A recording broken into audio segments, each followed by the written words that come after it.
Vincent Hervouette, l'édito international. Bonjour Vincent. Bonjour Dimitri. La mobilisation populaire avec vous en Iran ce matin après la mort d'une jeune fille arrêtée la semaine dernière par la police des mœurs parce qu'elle portait des vêtements jugés inappropriés. Oui, la vidéo a été vue des millions de fois. Une jeune fille un peu lourde, drapée dans un grand manteau noir et blanc, résiste à une femme et un homme qui la force à monter dans un minibus à gyrophare. On est à Téhéran la semaine dernière. Elle se fait embarquer direction le commissariat où on doit lui rappeler les règles vestimentaires en vigueur, notamment pas d'imprimé noir et blanc, et lui flanquer une amende. En réalité, elle quitte le poste dans le coma et meurt à l'hôpital. Alors Masha Amini, une Kurde de 22 ans, en visite à la capitale avec ses parents, prend place dans l'immense cohorte des victimes de la violence d'État en Iran. Et contrairement à l'américain George Floyd, elle n'a jamais braqué de banque, ni cambriolé à main armée, ni consommé de la cocaïne. Mais c'est pareil. Sa mort met la République islamique en ébullition. Effectivement, depuis 3 jours, des manifestations tournent à l'émeute et le mouvement est en train de s'étendre. Ça a commencé au Kurdistan où la répression a fait 3 morts selon le gouverneur de la province. Les facultés de Téhéran ont pris le relais. Sur les réseaux sociaux, des femmes se coupent les cheveux ou brûlent leur voile. Leur courage impressionne.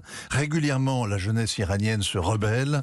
Le sang coule, les prisons se remplissent. Et le mouvement s'étouffe. La curiosité depuis 3 jours, c'est que la presse tape à bras raccourcis sur la police de la charia et les autorités embrayent.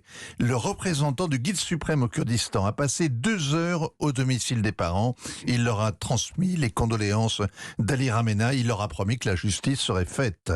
Le président du Parlement réclame une enquête. Le chef de l'État, Ibrahim Raïssi, qui a imposé cet été un tour de vis ultra-conservateur, en fait autant. Un grand ayatollah dénonce des agissements illégaux, irrationnels, illégitimes. Un député dénonce une police des mœurs qui ne sert à rien et qui nuit à l'image de l'Iran. Un autre propose de la supprimer. L'organisation de la promotion de la vertu et de la prévention du vice, chargée comme son nom l'indique de faire régner l'ordre islamique, dénonce à son tour les violences policières faites aux femmes.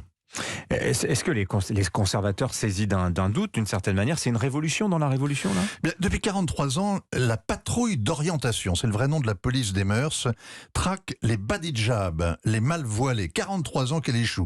Officiellement, les Iraniennes ont le choix entre le hijab, le manteau long assorti d'un voile, et le tchador qui les couvre de la tête aux pieds. C'est la mode automne, hiver, printemps, été, et toute la fantaisie que tolère le ministère de l'Intérieur. Cela n'a jamais suffi aux Iraniennes. La contre-révolution commence avec une mèche de cheveux, le foulard qui glisse vers l'arrière, des lunettes de soleil portées sur le voile, du mascara ou un soupçon de rouge à lèvres. On joue à cache-cache avec les autorités. Parfois, des femmes se dressent et brandissent leur voile. Les laiderons de la police des mœurs sont là pour les punir de leur arrogance. Elles sont détestées. Ça ne veut pas dire que leur tyrannie va cesser. Les autorités lâchent du lest parce qu'elles savent que les Iraniens sont à bout, lessivés par le Covid et par une crise économique épuisante. On voudrait croire que la révolution iranienne va enfin connaître son thermidor. Le plus probable, c'est que le régime a gagné la course au nucléaire et qu'il se sent désormais invulnérable. Signature Vincent Hervouette. Merci Vincent.